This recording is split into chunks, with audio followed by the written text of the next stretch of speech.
kasih atas kedatangannya. Jadi terhadap tuntutannya mengenai laporan dugaan penambahan anak, mungkin dari itu Pak.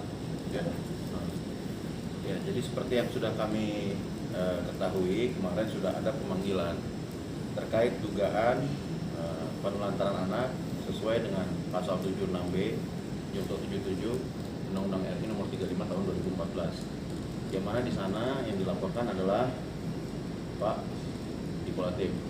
Kemudian yang melaporkan adalah mantan istri saudari NM. Nah, di situ kemarin juga dalam surat panggilan pertama kita juga sudah mengajukan untuk diundur ya. Nah, karena kami juga sempat sedikit bingung, kaget juga gitu. Kenapa ada surat panggilan dan kenapa itu bisa masuk? Karena prinsipnya penelantaran anak ini kan kita mesti lihat dulu dasarnya.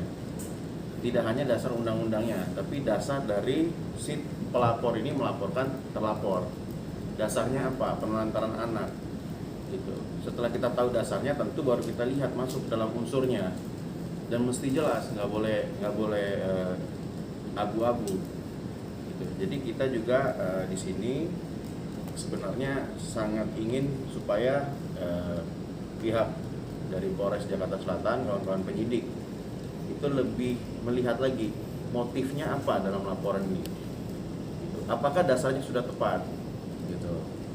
Karena kita ketahui semua kemarin ini pun pernikahan siri dan ada juga upaya-upaya hukum yang masih diupayakan.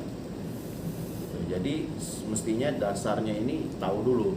Tidak hanya dasar undang-undangnya, tetapi juga dasar yang mau dilaporkannya. Kaitannya apa? Gitu. Baru kita bisa masuk dalam unsurnya. Setelah kita lihat unsurnya, baru kita lihat, ya kan? Apakah ini masuk dalam penyelidikan? Barulah bisa dimintai klarifikasi. Gitu. Jadi sangat disayangkan, sangat kaget kita juga, sehingga kita minta pengunduran juga waktu. Gitu. Bila mana nanti memang sudah kita ketahui kan kita bisa datang untuk mengklarifikasi. Karena yang jelas Bapak Dipolatif juga sama sekali tidak merasa atas dugaan penelantaran anak itu. Dan juga dalam dugaan penelantaran anak pasal 76B itu kan bunyinya setiap orang dilarang menempatkan, membiarkan, melibatkan, menyuruh melibatkan anak dalam situasi perlakuan salah dan penelantaran. Ini nggak pas, berkesesuaiannya tidak ada. Ya kan? Seperti yang kita ketahui, anak tersebut kan juga dipelihara diurus oleh saudari NM. Kita tahu bagaimana kehidupan saudari NM. Ya kan? Apakah kehidupan seperti itu bisa dibilang anak itu terlantar? Begitu. Jadi kita tidak usah menggiring opini menjadi sesuatu yang abu-abu. Dan juga kita tidak bolehlah menjelek-jelekan orang. Nah, kemudian juga kan kita lihat dari beberapa media yang sebelumnya itu juga kan disebutkan bahwa anak ini sudah diadopsi oleh teman dari saudari NM. Nah, kita juga bertanya apakah itu sudah melalui putusan pengadilan? Karena bila itu sudah melalui putusan pengadilan, maka kan kita tahu di sini sama-sama. Berarti sudah ada peralihan hak dan kewajiban dari anak tersebut dari orang tua lamanya kepada orang tua barunya. Jadi kalau memang merasa anak itu ditelantarkan, anggaplah ya Pak Dipo orang tuanya. Berarti kan anak ini mestinya kalau ditelantarkan kita laporkan ya siapa yang mengadopsi dia sekarang. Itu terlepas dari upaya-upaya hukum yang sedang kami kerjakan juga. Gitu. Ya kan kita nggak mungkin anak itu telantar kan nggak mungkin kan. Ya kan? Karena memang kan selama ini dia ingin merasa bahwa mampu untuk membesarkan, mendidik anak ini, membimbingnya sendiri gitu. Seolah tidak butuh saya kan, kita lihat di media kan dia bagaimana, karena dari awal dia lahir juga kan saya nggak dikasih akses untuk di situ, ya kan. Jadi seolah memang digiring opini ini saya orang yang tidak bertanggung jawab gitu kan, ya kan. Tapi kan sebenarnya nggak itu, ya kan. Nah kalau memang dia merasa tidak mampu untuk membimbing anaknya, ya kan, boleh deh saya urus gitu. Karena saya juga nggak mau sharing something yang kita nggak punya satu visi dalam mendidik anak. Kan double standard itu tidak baik, ya kan. Dan kita lihat beliau tuh tendensi untuk mengeksploitasi untuk motif ekonomi atau sensasi itu kan besar sekali gitu loh, ya kan. Dan ini anak kan punya, saya ini menahan diri karena kan ada beban, ada psikologisnya untuk anak ini tumbuh dan berkembang kan, dia nanti di sekolahnya gimana segala macam. Jadi sayanya diam aja gitu. Jadi karena anak ini adalah sesuatu yang ya dari Tuhan gitu kan, yang benar-benar harus kita jaga dan ini dengan baik, ya kan. Jadi kalau dengan baik itu kan berarti tidak dengan perselisihan gitu, ya kan. Orang tua berselisih aja malah berpisah demi kebaikan agar orang tuanya bisa fokus sama anaknya kan, itu yang intinya orang bercerai kan, ya kan. Daripada karena anak itu nggak butuh perhatian. Nah, namun kalau perhatian yang dibutuhkan seperti apa gitu, saya punya alasan kuat karena kan kita lihat dari pernikahan dia yang kedua, ya kan. Mantan suaminya juga sudah melakukan kewajibannya juga tidak mendapatkan hak apapun, malah dilecehkan, apapun yang diterima juga malah dikecil-kecilkan, berarti itu putusan pengadilan kan. Artinya kan dia sendiri tidak menghargai apa yang sudah diputuskan oleh pengadilan yang inkrah kan, ya kan. Sementara dia komit gitu. Jadi saya pikir artinya apapun yang diputuskan di pengadilan juga nggak dianut juga sama dia, ya kan. Kan udah dianut sama si mantan suaminya dengan memberikan santunan itu kan katanya. Lalu tapi dia tidak mendapatkan haknya, malah kayak dimain-mainin gitu kan. Saya rasa dia juga dilaporkan juga mengenai hal itu tuh, makanya ribut-ribut. Nah, saya melihat seperti itu, masa saya mesti mengikuti roadmap yang sama sih? Ya kan mungkin kan, kita kan orang itu belajar, selalunya kita memperbaiki dari apa yang terjadi gitu. Jadi karena mungkin yang mantan suaminya ini anak pertama dia, ya kan, dia attachment-nya besar dan merasa bertanggung jawab, ingin membesarkan juga kan. Dilihat juga, maksudnya nggak ada yang salah dari kehidupan ibunya, cuman kan mungkin ada dunia lain dari kehidupan orang bapaknya yang ini anak juga mesti kenal dan tahu gitu kan, sebagai wawasan segala macam. Pak Diko melihat ini ada motif apa sih nih kita laporkan ke pihak kepolisian? Ada motif apa? Ya saya nggak bisa bilang ya. Sebenarnya kan kalau KSM bilang kan saya berasumsi menduga-duga. Mungkin nanti pihak wajib atau ya kalian kan lebih pintar menyelidiki kan. Sebagai wartawan kan pasti nggak sulit lah sebenarnya untuk dilihat gitu, ya kan. Tapi again kan isi hati orang kan sampai tahu kan. Nah itu kan sebenarnya dari motifnya kan di situ, ya kan.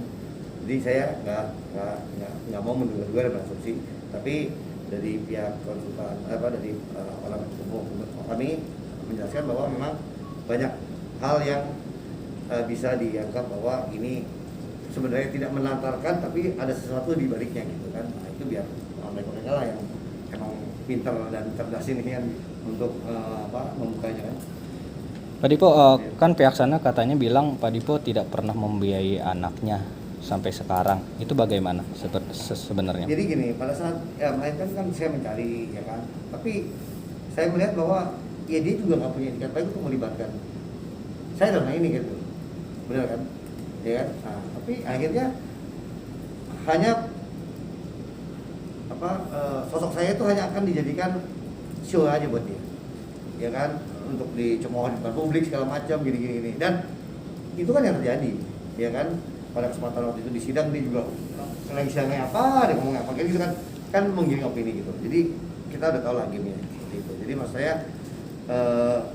saya melihat bahwa kalau kita memberikan sesuatu santunan atau apa, manfaat harusnya kan, benar kan. Nah tapi kalau cara dia menerima sesuatu juga and then enggak kan, orang ada take and give, kayak give and take ya kan, dan maksudnya itu akan berjalan secara alamiah kalau memang hubungannya juga nggak permusuhan gitu, dia kan keterbukaan, ya kan kayak dia mau sesuatu, mau ini mau itu ya bilang aja ya, mau gimana gitu kan, ya kan. Tapi tidak mengambil hak yang bukan haknya, itu kan nggak bisa gitu kan. Nah sementara anak ini kan sebenarnya haknya siapa gitu, ya kan. Dan yang utama juga saya kan, dia kalau memang dia dalam pernikahan dan atau ada masa idah, apapun itu kan anak saya, ya kan apapun anak saya gitu, ya kan. nggak bisa bilang tidak gitu karena dewasa. Tapi sebenarnya pada saat isbat itu berjalan dan saya kan sudah bercerai sama dia gitu loh, itu loh yang yang dari awal dia menggiring opini bahwa seolah saya tidak ada pernikahan siri. Bukan ada pernikahan siri, tapi pada saat sekarang ini kita ngomong ini kita tidak ada pernikahan, maksudnya gitu. Nah itu yang perlu diselesaikan nanti itu ya. Dalam arti kan udah dijelaskan anak yang dimaksud ini kan kalau kita bicara status hukumnya ini masih dalam proses. Oke, semua kan ada semua ada tatanan dalam hukumnya. Tapi yang jelas dari Pak Dipo sendiri untuk yang dimaksud ini ya upaya-upaya itu sudah jelas, sudah ada. Seperti yang tadi Pak Dipo jelaskan ya kan. Cuman dari pihak sana menghalang-halangi gitu loh. Ini yang harus diketahui, dihalang-halangi. Cuman kemudian kenapa tiba-tiba sekarang ini dipakai gitu untuk melaporkan Pak Dipo yang sebenarnya menurut kami tidak tepat dan Pak Dipo pun tidak merasa hal demikian gitu. Jadi sehingga mesti dulu dilihat motifnya, kesahannya ya kan. Terus yang dikhawatirkan juga seperti tadi Pak Dipo sampaikan jangan sampai jadi eksploitasi anak gitu. Demi kepentingan pribadi ini bahaya. Karena yang seperti tadi Pak Dipo juga jelaskan ya kan upaya-upaya Pak Dipo yang dihalang-halangi justru dijadikan konten gitu. Ini permasalahan pribadi, hubungan pribadi, kemudian ada perpisahan, masuk dalam permasalahan hukum. Jadi kalau bisa kita ya cukuplah sampai di sana. Tidak digoreng atau dijadikan kepentingan pribadi ya kan? Atau dimasukkan ke dalam konten dan hiburan gitu. Ini kehidupan orang dan juga ingat itu anak ya yang dipakai untuk dasar laporan ini penelantaran anak nih anak. Ya, ini mungkin poinnya aja ya. Gitu. Yang jelas kalau poinnya kemarin itu sudah keterangan saksi pertama dan saksi kedua. Yang jelas saksi ini menerangkan bahwa mobil itu ialah benar ia mobil daripada Pak Dipo, telah dimiliki oleh Pak Dipo sebelum mengenal saudari NM dan tidak pernah baik saksi 1 maupun saksi 2 tidak pernah melihat, menyaksikan, mendengar ataupun mengetahui bahwa mobil itu diberikan kepada saudari NM. Tidak pernah. Tetapi saksi 2 di sana memberikan keterangan kesaksian yang mana menjelaskan bahwa mobil itu berpindah atau memang di sana dijelaskan bagaimana proses penggelapan tersebut. Gitu. Jadi kalau kami pribadi berharap dengan prapit ini dikabulkan, kemudian bisa dimulai lagi prosesnya dalam tingkat penyidikan. Gitu. Karena apa? Kemarin kan di SP3 karena kurang saksi dan alat bukti. Kemudian sekarang sudah ada saksi yang kemarin dipanggil, yaitu saudara W, yang tidak pernah melihat ternyata, tidak pernah melihat adanya surat panggilan tersebut, tidak pernah mengetahui surat panggilan tersebut. Nah, sekarang dia sudah mengetahui bahwa dia pernah dipanggil, dia akhirnya datang dengan kesediaannya tanpa ada paksaan dari pihak manapun, dengan kemauannya untuk memberikan kesaksian dan keterangan atas kasus dugaan penggelapan, sebagaimana dimaksud dalam pasal 372. Gitu. Jadi kita tunggu aja prosesnya, kita yakin kita pakai waktu hidup untuk memperbaiki karena selalu ada ruang perbaikan gitu. Nah, jadi kalau konflik itu kan malah perusakan, jadi saya nggak mau ikut gitu loh. Ya kan lebih baik saya nggak ada di situ. Kalau sifatnya untuk membangun, saya baru berkontribusi. Kalau sifatnya merusak, lebih baik saya nggak ikutan gitu kan. Jadi makanya saya diam aja. Lagian kan ibunya kan lebih enak ceritanya kemana-mana kan. Kalau udah cerita sendiri kan kepetok juga kalau kan dan akhirnya kan kita bisa lihat inkonsisten dan macam kelihatan tuh pada saat dia marah, pada saat ego, pada saat ekonomi, pada saat apa kan kelihatan dalam airnya. Jadi itu kan makanya kawan-kawan ini kan mereka mengkajinya di situ gitu. Bagi pertanyaan terakhir saya nih, setelah bergulir sejauh ini kecewa nggak sih dengan sikap saudari Adam itu? Oh kita sih nggak bisa begitu ya. Kalau gini, maksudnya saya itu hidup tuh nggak mau bikin sesuatu sendiri. Kalau kecewa itu kan artinya membebani kita, ya kan? Cuman ya kita hidup itu selalu kita mengambil sesuatu yang matang. Kalau kita bekerja dikasih bonus uangnya kita pakai juga manfaat, ya kan?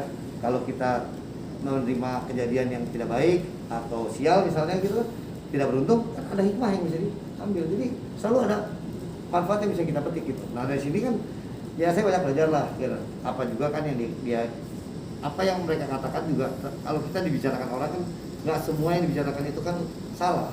Kalau ada benarnya kan kita perbaikin diri aja kan bagus. Malah kita dikritik itu kan bagus kan. Kayak ini apa manajemen hotel atau event manufacturer mereka malah membayar Anda untuk memberi saran ke mereka apa yang mesti diperbaiki. Jadi pada saat mereka melakukan itu sebenarnya kan itu kan menghasilkan bahwa kepeduliannya ya kan untuk kita lebih baik kan. Ya kan? Tapi kalau sifatnya melecehkan ya udah kita nggak usah ikut-ikutan gitu kan. Ada orang yang marah karena harusnya kamu melakukan ini menjadi baik gitu. Tapi ada orang yang marah cuma hanya marah aja gitu, terus melecehkan orang gitu kan. Akhirnya kan itu kan yang nggak perlu kita nggak perlu kita ladenin gitu.